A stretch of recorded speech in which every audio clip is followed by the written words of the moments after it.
তাকে নিয়ে আলোচনা সমালোচনা দুই হয়, কিন্তু তাকে উপেক্ষা করা সহজ নয়। এই ধ্রুব সত্য স্বীকার করা বোধ হয় শ্রেয়, কারণ তিনি শুধুমাত্র একজন সঙ্গীত শিল্পী নন, বাংলা গানের এক যুগ। তিনি একটি নির্দিষ্ট প্রজন্মের কাছে তাদের মুখপাত্র হয়েছেন গানে। তাই নচিকেতাই শুধু গাইতে পারেন হাজার কবিতা, বেকার সবিতা, তার কথা কেউ বলে না। সে প্রথম প্রেম আমার নীলাঞ্জনা। জনপ্রিয়তার শুরুটা হয় এই বেশ ভালো আছি অ্যালবামের সাথে। উত্তর কলকাতার মনীন্দ্র কলেজে পড়া গান পাগল নচিকেতা চক্রবর্তী এই অ্যালবামের মাধ্যমে 1993 সালে হয়ে যান জীবনমুখী বাংলা গানের অতি পরিচিত এক সুরসৈনিক। ছোটবেলায় তাকে বাবা প্রশ্ন করেছিলেন, কি হতে চাও?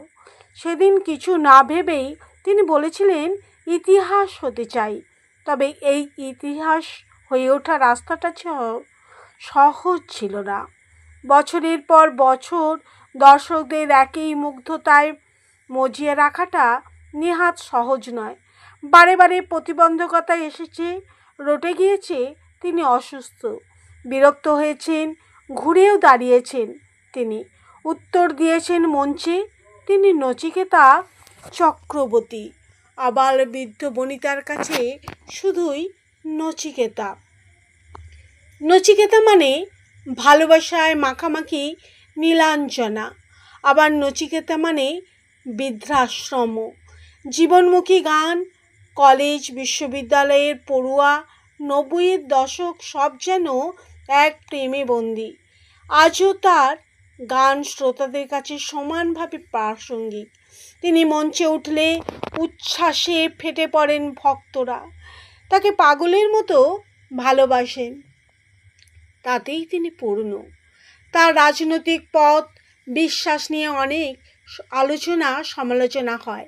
দ্য টেলিগ্রাফকে দেয়া একটি সাক্ষাৎকারে নচিকেতা বলেছিলেন, বামফ্রন্ট সরকারের প্রয়াত মন্ত্রী সুভাষ চক্রবর্তীর সাথে তাকে এক বন্ধু পরিচয় করিয়ে দিয়েছিলেন। 1993 সালের প্রথম দিকে সুভাষ চক্রবর্তী তাকে কলকাতার একটি অনুষ্ঠানে দুটি গান গাইতে বলেছিলেন। সেদিন কিন্তু দর্শকরা নচিকেতাকে মঞ্চ থেকে নামতে দেয়নি। 9টি গান গাইতে হয়েছে। আবার রাজ্যের মুখ্যমন্ত্রী মমতা বন্দ্যোপাধ্যায় তার কাছে অত্যন্ত সম্মানীয় একজন। নচিকেতা তাকে শ্রদ্ধা করেন, ভালোবাসেন।